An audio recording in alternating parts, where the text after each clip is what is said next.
एक जमाने की बात है, एक शहर में एक दर्जी अपनी दुकान में कपड़े का काम करता था। एक दिन एक गलूकार उसकी दुकान पर आया, सामने बैठ गया और गाना गाने लगा। दर्जी को गलूकार का गाना और आवाज बहुत पसंद आई। दर्जी ने गलूकार से कहा, आज रात तुम मेरे साथ मेरे घर आओ और मैं तुम्हारे घर आऊंगा। मैं तुम्हारे गाने सुनूंगा और जो मुमकिन हो तुम्हें इनाम दूंगा। रात को जब दर्जी घर जा रहा था, गलूकार ने भी वादे के मुताबिक पीछा किया। दर्जी ने घर पहुंचकर अपनी बीवी से कहा, जल्दी खाना तैयार करो, मैंने साथ एक गुलूकार लाया है जिसकी आवाज बहुत खुशगवार है। बीवी ने खाना तैयार किया और दर्जी ने रात के खाने में मछली भी पेश की। गुलूकार ने खाते हुए अचानक गले में कांटा उटक लिया। दर्जी ने हर मुमकिन कोशिश की मगर कांटा नहीं निकला। गुलूकार जमीन पर गिर गया और बेहोश हो गया। दर्जी खौफजदा हो गया कि कहीं गुलूकार की मौत के सबब उसे गिरफ्तार न कर लिया जाए। काफी सोचने के बाद एक हल निकाला और गुलूकार को कंधों पर उठाया। तबीब के घर के दरवाजे पर पहुंचा और दस्तक दी। अंदरों से हाकम ने दरवाजा खोला। दर्जी ने 5 दिनार दिए और कहा, हाकम साहब, ये गुलूकार यहाँ आया है ताकि मरीजों का इलाज किया जाए। गुलूकार को दरवाजे के करीब रखकर दर्जी वापस घर आ गया। जब हाकम साहब बाहर आए तो देखा कि गुलूकार मुर्दा है। हाकम साहब परेशान हो गए कि कहीं ये मसला उनके घर पर न आए। गुलूकार की बीवी ने उसकी लाश एक मुलाजिम के घर में छिपा दी। शाम के वक्त जब बादशाह का मुलाजिम घर आया, उसने देखा कि कोई दीवार के पास खड़ा है। सोचा शायद चोर है। मुलाजिम ने लाश को मारना शुरू कर दिया। बाजार में एक ताजिर अपने काफले के साथ वापस आ रहा था। गुलूकार की लाश को देखकर सोचा शायद कोई चोर दुकान तोड़ रहा है। उसने शोर मचाया और लाश पर लाठी चलाने लगा। शोर सुनकर मोहल्ले वाले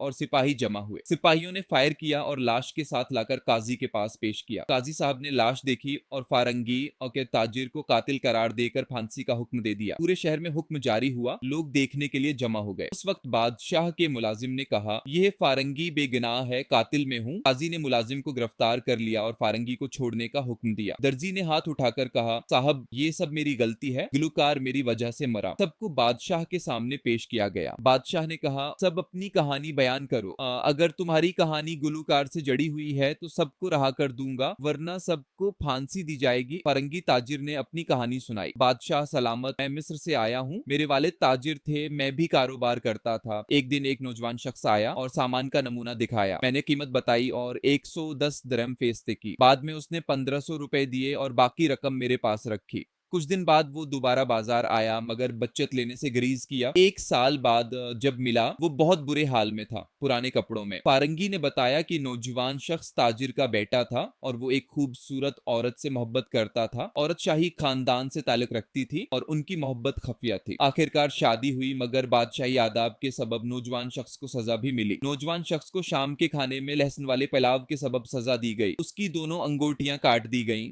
बादशाह ने कहानी सुनकर कहा, तुम्हारी कहानी गलूकार की कहानी से भी ज्यादा अजीब है। दर्जी ने कहा, साहब मुझे मौके दें, मैं अपनी कहानी बयान करूंगा। मेरी कहानी भी गलूकार की कहानी से जड़ी हुई है मगर मुख्तलिफ है। बादशाह ने कहा, तुम लोग भी अपनी किस्मत आजमाओ, तुम्हारी मौत यकीनी लगती है। देखते हैं कि तुम्हारी कहानी क्या है। ये कहानी का पहला हिस्सा था। उम्मीद है कि आपको वीडियो पसंद आई होगी। अगर पसंद आई हो तो अपनी राय कमेंट्स में जरूर लिखें। चैनल सब्सक्राइब करें और वीडियो को ज्यादा से ज्यादा देखें।